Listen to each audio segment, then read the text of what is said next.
I will be showing you 3 red flags when it comes from sourcing scams in China that I don't want you to fall for based on my experience. So stay tuned.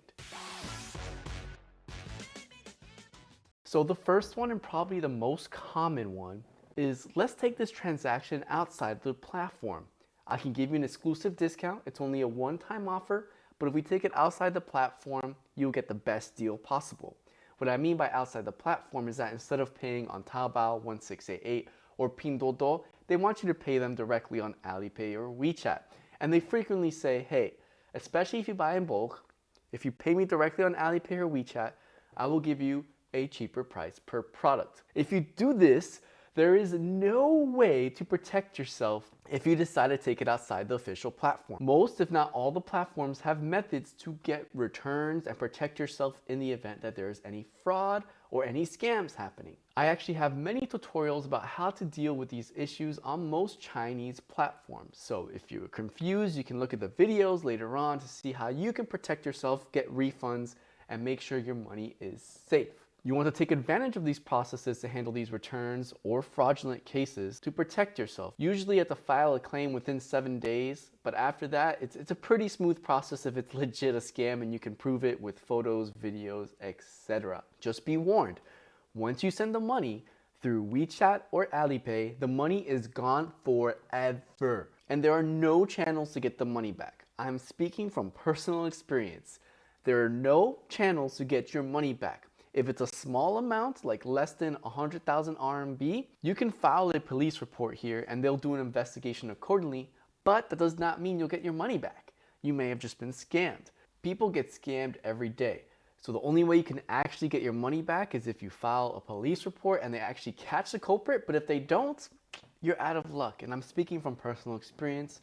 Yes, you can tell the police what happened, but in the WeChat and Alipay, once you send the money, there is absolutely no way to get the money back in the system. So be very, very careful. The second one is most common for people that are trying to negotiate you for the first time. These are your first time suppliers, you never vetted them before, and they know that you're shipping overseas. They'll say, no need to check the product before it leaves China. Actually, our company can directly ship it to you from China. We have channels to ship it overseas. My recommendation is to always have a third party check your products first, especially if they're a new supplier. For example, someone selling used iPhones or used, smartphones. It is good to have a third party check the product because that way they're not involved, there's no conflict of interest, and they can say, yep, this is the real product right here, we're going to ship it overseas for you. And in my channel, I have a few videos about some inspectors, some freight forwarders that you can use to be the middleman to check the product before it leaves China. This will save you in the long run.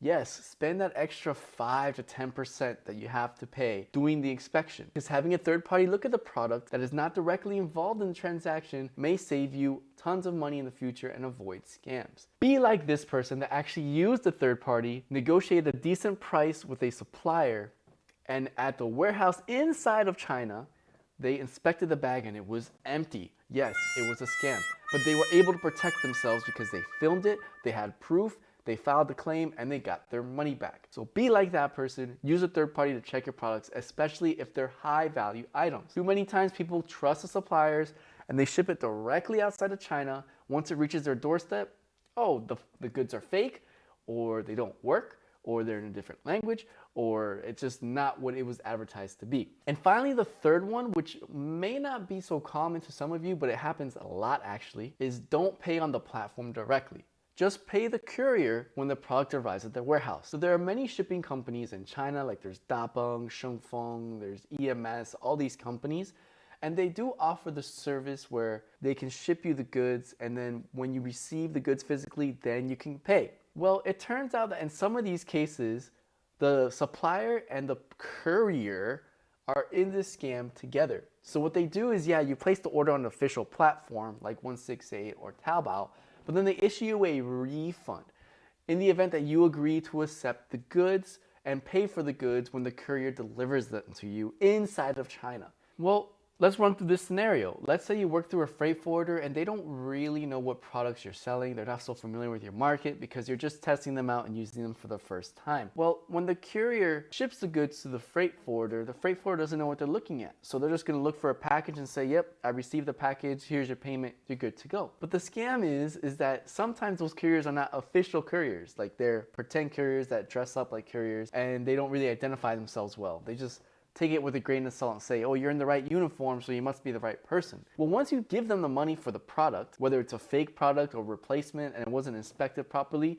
it's gone forever. Similar to like paying them directly on WeChat and Alipay, and you can't protect yourself because they gave you the refund, right, on the platform, so you can't fight that case, but you pay them outside the platform directly to the courier. These people usually know that you are shipping the product overseas, and by the time you realize the issue, because the freight forwarder doesn't know what kind of goods you're selling, they just accept the package and pay the courier, the scammers already have the money in their accounts, and in most cases, you won't be able to get the money back. Now, this is very similar to the very first red flag, but a little bit sneaky as they try and use third parties to kind of be in the scam together. So stay away and don't fall for these tricks. Have you experienced or heard of any of these red flags? Because we're all learning together. I would love to know your experience and how to avoid them in the comments down below. If you're interested in listening on weekly sourcing tips for your e-commerce business, especially dealing with Chinese suppliers, consider subscribing to this channel and share this video for anyone considering starting their e-commerce business and not knowing about the scams that may happen. So now that you know about the red flags that you may encounter in this business, you may want to know how much it takes financially to get started in this e-commerce business and to keep it up and running. Let's make sourcing easy.